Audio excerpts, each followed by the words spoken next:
नमस्कार, आप देख रहे हैं न्यूज 18। आपके साथ मैं हूं कंचन डोगरा नेगी और आज की बड़ी खबर, पीएम मोदी की वीडियो कॉन्फ्रेंसिंग खत्म हो गई है। 1 घंटे तक पीएम मोदी की वीडियो कॉन्फ्रेंसिंग चली है। पीएम ने देखा है बद्रीनाथ का डिटेल मास्टर प्लान।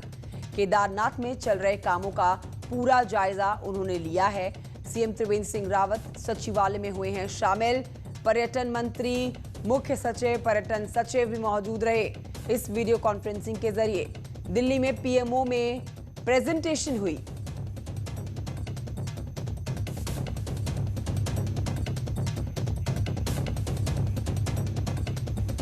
मेरे सहयोगी दीपांकर भट्ट इस खबर पर ज्यादा जानकारी के साथ मौजूद हैं। सीधे रुख करते हैं दीपांकर की तरफ। दीपांकर, ये वीडियो कॉन्फ्रेंसिंग तो खत्म हो गई है, आपसे इस वीडियो कॉन्फ्रेंसिंग की बारीकियां समझना चाहेंगे। किन किन बिंदुओं को पीएम मोदी ने बहुत ही बारीकी से देखा?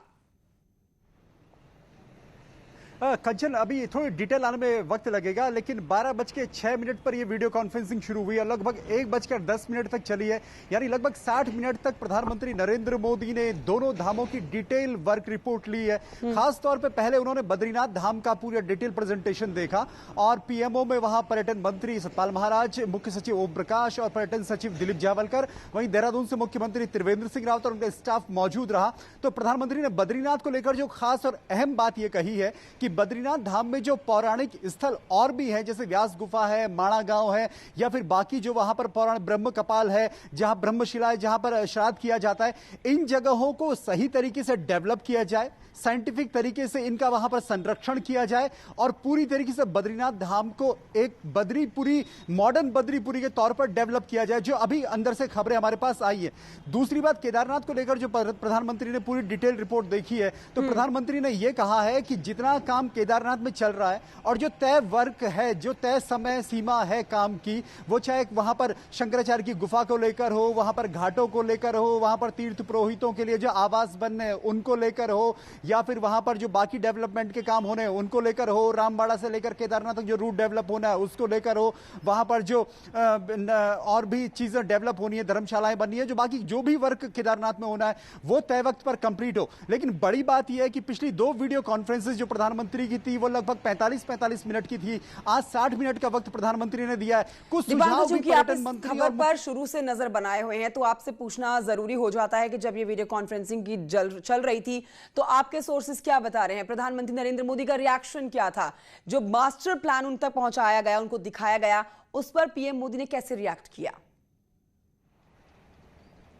कंचन, जो खबरें हमारे पास है कि पहले उन्होंने बद्रीनाथ का प्रेजेंटेशन देखा और लगभग 30 मिनट तक बद्रीनाथ के प्रेजेंटेशन को उन्होंने वहां पर देखा, डिटेल प्रेजेंटेशन को, और इसमें उन्होंने मतलब अब संतुष्ट हैं इससे, क्योंकि पहले ये प्लान आया था, इस प्लान में फिर क्वेश्चन खड़े हुए थे, फिर पीएमओ के सलाहकार ने इस प्लान को देखा था, आज प्रधानमंत्री ने पूरे प्लान को देखा। तो जो खबरें हमारे पास है, पीएम बद्रीनाथ के प्लान से संतुष्ट है, यानी बद्रीनाथ में अब नवंबर में काम शुरू होगा। 400 करोड़ का ये टोटल प्रोजेक्ट है लगभग बद्रीनाथ के डेवलपमेंट का। रही बात केदारनाथ की, तो केदारनाथ के काम को प्रधानमंत्री ने और तेज करने के निर्देश दिए और कहा है कि तय वक्त पर यह काम पूरा हो। लेकिन मुख्यमंत्री और पर्यटन मंत्री की तरफ से भी कुछ सुझाव दिए गए। वो सुझाव क्या है, धीरे धीरे खबरें अभी सामने आएंगी। बिल्कुल दीपांकर, यही मैं आपसे जानना चाहती थी कि प्रधानमंत्री नरेंद्र मोदी के हाव भाव कैसे थे, उनके संतुष्ट, सैटिस्फाइड रिएक्शन थे या फिर नहीं? लेकिन आपने इस सवाल का जवाब दिया कि संतुष्ट रिएक्शन प्रधानमंत्री नरेंद्र मोदी के चेहरे से देखे जा सकते थे मास्टर प्लान को दिखाते समय।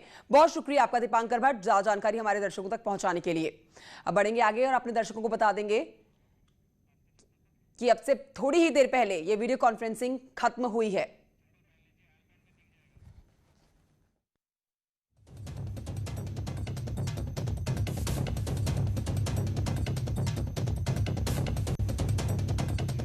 तो विधानसभा सत्र की तैयारियों की अब बात की जाए, उसका जायजा लेंगे सीएम त्रिवेंद्र सिंह रावत। दोपहर के 3 बजे का समय है जब विधानसभा पहुंचेंगे सीएम त्रिवेंद्र सिंह रावत। कोरोना के बीच में तैयारियों का निरीक्षण करने वाले हैं। विधानसभा स्पीकर प्रेमचंद्र अग्रवाल उनके साथ मौजूद रहेंगे।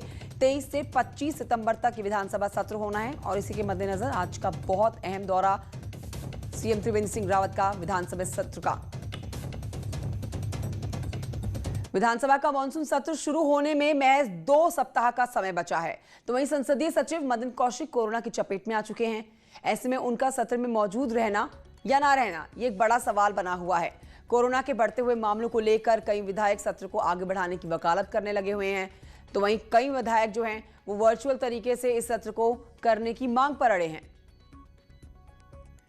बजाय वर्चुअल से कोई ऐसी व्यवस्था की जाए जहां डिस्टेंस बना रहे हैं, क्योंकि रूबरू होके जो हम प्रश्न कर सकते हैं, जो बात कर सकते हैं, वो वर्चुअल में नहीं आ सकती।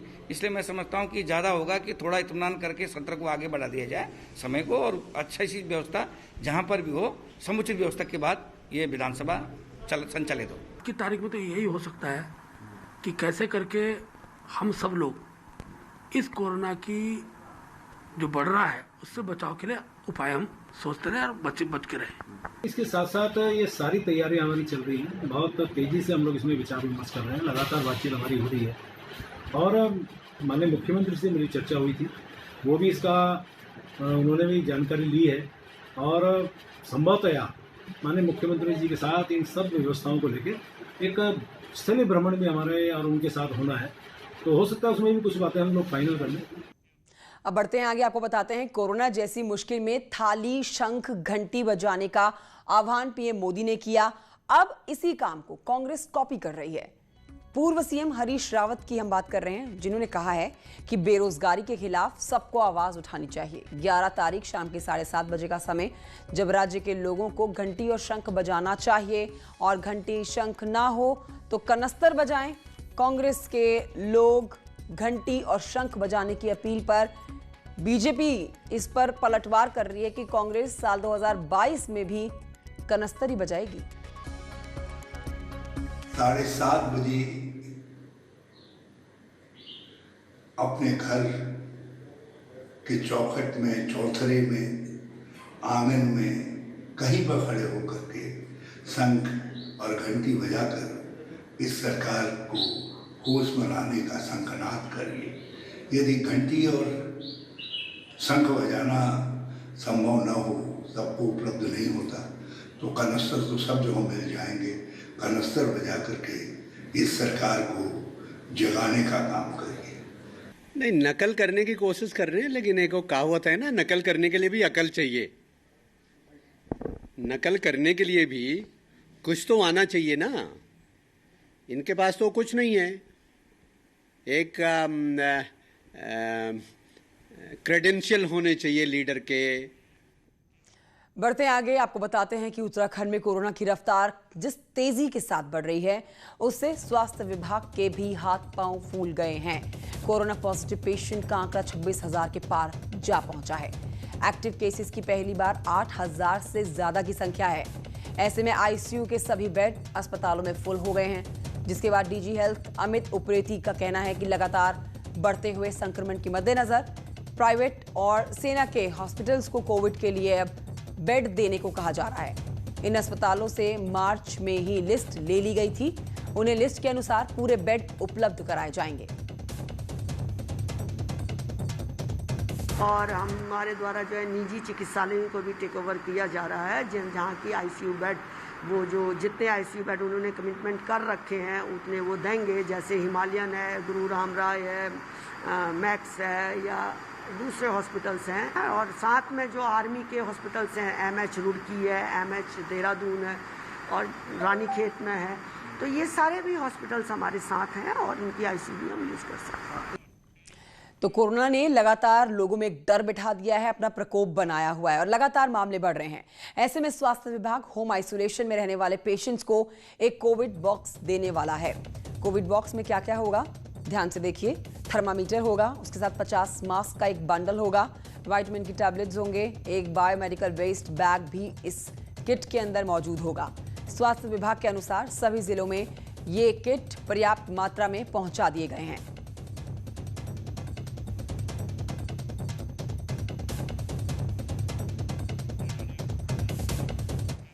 अब कोविड केयर सेंटर्स की दुर्दशा की बात करते हैं, जो कि एक बार फिर से सुर्खियों में आ गई है। टिहरी की हम बात कर रहे हैं। सुरसिंगधार में मेडिकल कॉलेज, जिसे कोविड केयर सेंटर में तब्दील किया गया है। कोविड केयर सेंटर के बाहर जितनी गंदगी का आलम है, कमोबेश कोविड केयर सेंटर के भीतर भी ऐसी ही स्थिति है। पेशेंट्स यहां पर आरोप लगा रहे हैं, साफ सफाई बिल्कुल नहीं होती, कोई व्यवस्था साफ सफाई की नहीं है। एक ही टॉयलेट रूम है, सभी पेशेंट्स उसको यूज करते हैं। संक्रमण का खतरा और भी ज्यादा बढ़ जाता है। खाने की गुणवत्ता की बात की जाए तो बेहद खराब क्वालिटी खाने की दी जाती है। कच्ची रोटियां पेशेंट्स को परोसी जा रही हैं। नाश्ते में छोले भटूरे दिए जाने पर लोगों ने नाराजगी जताई।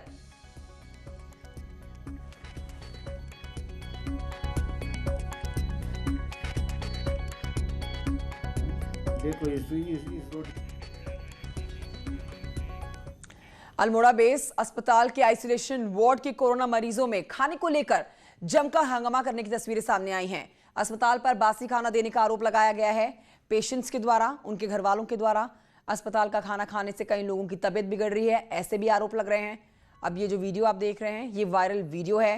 अल्मोड़ा के स्वास्थ्य विभाग की पोल खोलकर इस वीडियो ने रख दी है।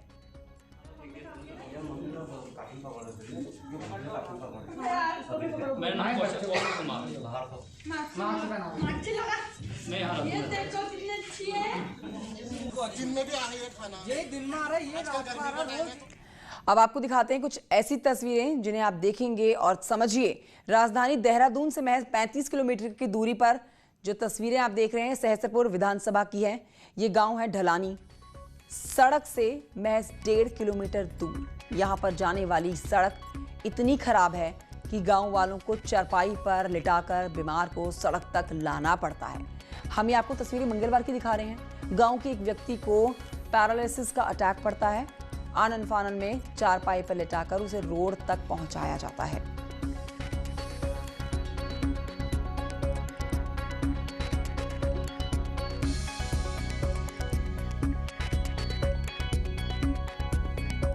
खबर आ रही है पिथौरागढ़ से। विकास भवन हुआ है यहां पर सीज। 2 दिन के लिए किया गया है सीज। 5 कोरोना पॉजिटिव मिलने के बाद ये बड़ा फैसला लिया गया है। पिथौरागढ़ से खबर, विकास भवन को सीज किया गया।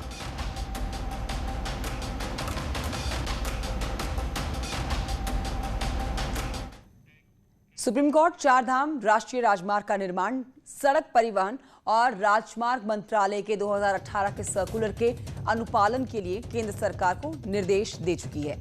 सरकार की ओर से एएसजी तुषार ने कहा है कि इसमें चीन से जुड़ा सीमा क्षेत्र भी है। ऐसे में सेना के वाहन भी जाएंगे। सड़क की चौड़ाई 5 मीटर की जगह 7 मीटर रखने की मंजूरी दी जाए। लेकिन आपको बताएं कि सुप्रीम कोर्ट ने कहा कि 2018 के सर्कुलर के मुताबिक ही चलना होगा। 2018 के सर्कुलर की बात की जाए तो उसमें रोड की चौड़ाई 5.5 मीटर अधिकतम रखी गई थी। सुप्रीम कोर्ट ने सरकार को चारधाम निर्माण के कारण वन क्षेत्र के नुकसान की भरपाई के लिए पौधरोपण करने के भी निर्देश दिए। सरकार ने कहा कि पौधरोपण का काम लगातार चल रहा है, लेकिन अदालत 2018 के सर्कुलर में छोटा सा बदलाव करने की मंजूरी दे पर कोर्ट ने इसे इनकार कर दिया है। चारधाम परियोजना का उद्देश्य सभी मौसम में पहाड़ी राज्य के 4 पवित्र स्थलों यमुनोत्री, गंगोत्री, केदारनाथ, बद्रीनाथ को जोड़ना है। अब इस परियोजना के पूरा हो जाने के बाद हर मौसम में चारधाम की यात्रा की जा सकेगी।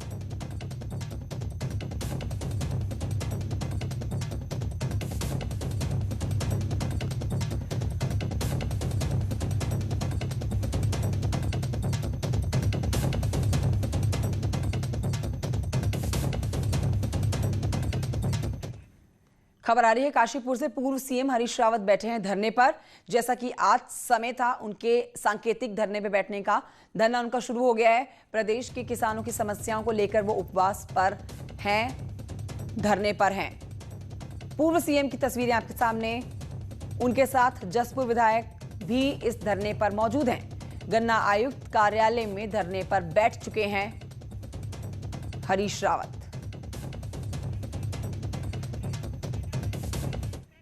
इसी खबर के साथ एक छोटे से ब्रेक के लिए रुकना होगा, जल्द लौट रहे हैं।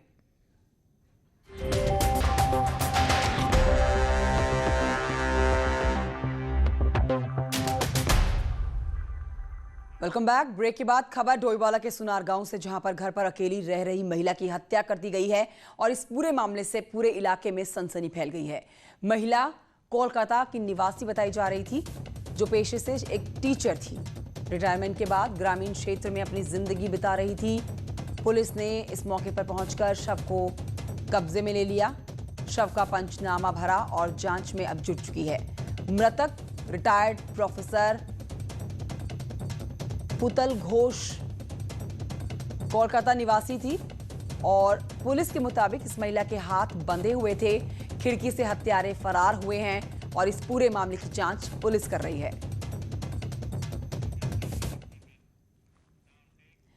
लैंसडाउन में तैनात वन कर्मी के कोरोना पॉजिटिव मिलने के बाद कैंट बोर्ड की ओर से पर्यटकों के लैंसडाउन में एंट्री पर अब पूरी तरह से पाबंदी लग गई है। इसके साथ ही लैंसडाउन पुलिस थाना प्रभारी भी कोरोना की चपेट में आ चुके हैं, जिसके बाद थाना इंचार्ज को आइसोलेट कर दिया गया है।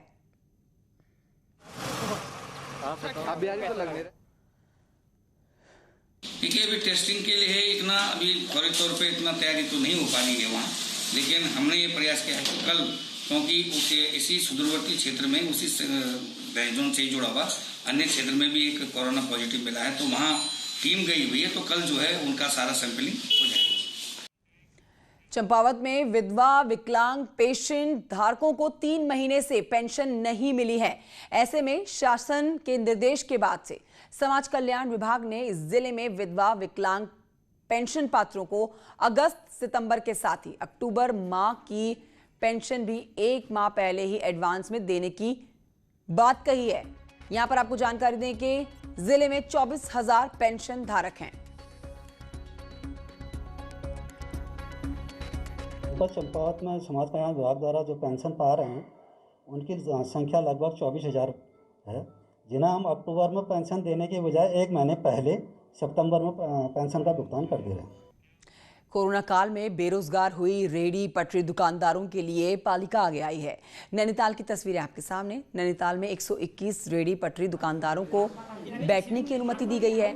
इसके लिए पालिका ने सभी को लाइसेंस आवंटित कर दिए हैं। इस पालिका में ये भी आदेश दिया गया है कि 121 दुकानदार कोरोना संक्रमण के दौरान रोजाना दुकान नहीं लगा सकते।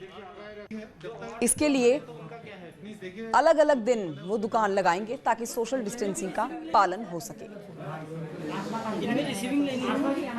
अभी बोर्ड ने प्रस्ताव लेके आने वाले हैं, जो भी हमारे लोकल जो व्यक्ति यहाँ कारोबार करते हैं फट से लेके, उसको भी हम यहाँ पर उनको यहाँ बैठाएंगे, उनकी व्यवस्था करी जाएगी। हम नहीं चाहते कोरोना काल में किसी के पेट में लात पड़े करके, सबको रोटी का जीने का अधिकार है, तो हमें उस व्यवस्था को हम लागू करने जा रहे हैं।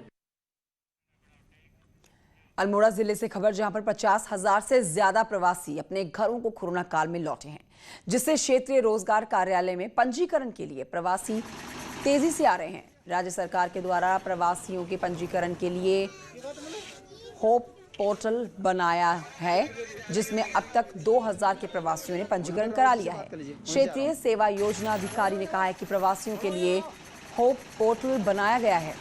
इसके साथ ही अन्य अभ्यर्थियों के लिए भी ऑनलाइन की सुविधा है।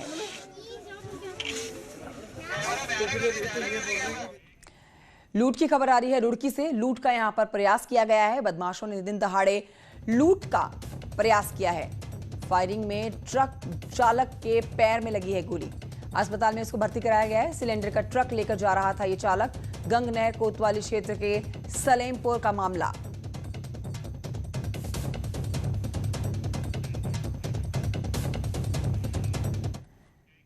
चमोली के कर्णप्रयाग ग्वालदम जौल जीबी नेशनल हाईवे की अब बात करेंगे, जहां पर हरमनी के पास लगातार पहाड़ियों से मलबा आ रहा है। ये एक्सक्लूसिव तस्वीरें। मलबे के चलते ये मार्ग कल से बंद है। हाईवे बंद होने से लोगों को भारी परेशानियों का सामना उठाना पड़ रहा है। हम आपको पहाड़ी से मलबा गिरने की बेहद एक्सक्लूसिव तस्वीरें दिखा रहे हैं।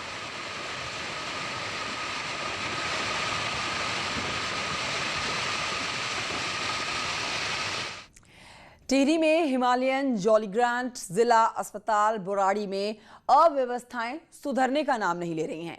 अस्पताल में अल्ट्रासाउंड नहीं होने से मरीज भटकते हुए नजर आ रहे हैं और ऐसा करने के लिए वो मजबूर हैं। मरीज यहां दूर दराज से आते हैं, लेकिन अल्ट्रासाउंड के लिए हर बार आगे की तारीख दे दी जाती है, जिससे समय और पैसे दोनों की बर्बादी होती है। सीएमएस का कहना है कि अल्ट्रासाउंड के डॉक्टर की तबीयत खराब है, साथ ही मरीजों के लिए कोई और ऑप्शन की भी व्यवस्था की जा रही है। हम यहाँ पे डिलीवरी केस लेके आ रखे हैं और यहाँ पे अल्ट्रासाउंड करने के लिए ये बोल रहा है कि 9 तारीख की डेट दी थी, ये बोल रहे हैं अब 18 तारीख को आना। 5,000 की गाड़ी बुक करके आ रहे हैं सर। ये हमें इतनी परेशानी हो रही जब ये हॉस्पिटल जब से जॉलीग्रांट में गया। अल्ट्रासाउंड आज नहीं हो रहे हैं क्योंकि जो अल्ट्रासाउंड करने वाले डॉक्टर साहब हैं खुद बीमार हैं, उनको थोड़ा abdominal pain and loose motion की शिकायत थी, लेकिन इनके एमएस के द्वारा, पीपी मोड के एमएस के द्वारा मुझे भी इन्फॉर्म नहीं किया गया। मुझे पेशेंटों से, मैं राउंड पे गया था तो पता चला। रिलायंस रिटेल में दुनिया के दिग्गज tech investors company Silver Lake 7,500 crore रुपए का निवेश करेगी। इसके बदले में सिल्वर लेक को रिलायंस रिटेल में 1.75% हिस्सेदारी मिलेगी। इस निवेश के बाद रिलायंस रिटेल वेंचर्स लिमिटेड की इक्विटी वैल्यू 4,21,000 करोड़ रुपए हो जाएगी। सिल्वर लेक ने रिलायंस की टेक कंपनी जियो प्लेटफॉर्म में भी 10,200 करोड़ रुपए का निवेश किया था। RRVL की उसकी सहायक company Reliance retail limited Bharat के सबसे तेजी से बढ़ रहे रिटेल बिजनेस का संचालन करती है। कंपनी के देश भर में 12,000 स्टोर्स हैं और इस निवेश के बाद रिलायंस इंडस्ट्रीज के चेयरमैन मुकेश अंबानी ने कहा है कि छोटे व्यापारियों के साथ एक समावेशी साझेदारी बनाने की हमारी कोशिश जारी है। सिल्वर लेक के साथ अपने संबंधों को बढ़ाने में मुझे खुशी है। हमारा मानना है कि रिटेल के क्षेत्र में टेक्नोलॉजी का एक बड़ा योगदान होता है। वहीं सिल्वर लेक के CEO और मैनेजिंग पार्टनर एगॉन डर्बन ने रिलायंस के साथ साझेदारी पर खुशी जताई।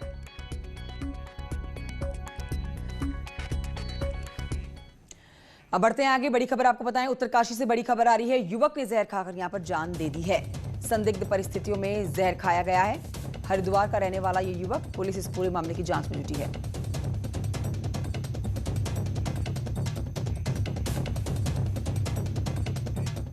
अब जल्दी से देखिए पहाड़ की 10 बड़ी खबरें पहाड़ एक्सप्रेस में। खटीमा में फसलों का भुगतान न होने पर किसानों ने शहीद स्मारक में धरना प्रदर्शन किया। बाजपुर में कांग्रेस कार्यकर्ताओं ने सरकार के खिलाफ बैंड बाजी के साथ प्रदर्शन किया। खटीमा डिग्री कॉलेज में 4 सूत्रीय मांगों को लिए 2 दिन के लिए धरने पर बैठे हैं छात्रों के आमरण अनशन की शुरुआत हो गई। श्री बद्रीनाथ धाम तीर्थ पुरोहित समाज ने पीएम मोदी को ज्ञापन देकर मास्टर प्लान पर अपना पक्ष सुनने का अनुरोध किया। कोरोना की मार से ट्रांसपोर्टर परेशान है, पर्यटन व्यवसाय पूरी तरह से चौपट। विकासनगर के डाकपत्थर में जल्द ही 100 बेड के अस्पताल का निर्माण किया जाएगा। रुड़की में ऑनलाइन सर्टिफिकेट में अभद्र गालियां मिलने का आरोप लगा है। गढ़वाल केंद्रीय विश्वविद्यालय में एक कर्मचारी कोरोना संक्रमित पाया गया। उत्तरकाशी वन प्रयाग क्षेत्र में आने वाले दायरा द्वारा बुग्याल, गिडारा बुग्याल, डोडीताल, लमखागा के भ्रमण पर लगी रोक हटा ली गई है और कॉर्बेट में 5 बाघों को राजाजी भेजा जाना है। इसके लिए कॉर्बेट प्रशासन ने बफर जोन में रह रहे 5 बाघ चिन्हित कर लिए। और इसी के साथ बुलेटिन में इतना ही। छोटे से ब्रेक लिए रुक रहे हैं, जल्द लौटेंगे।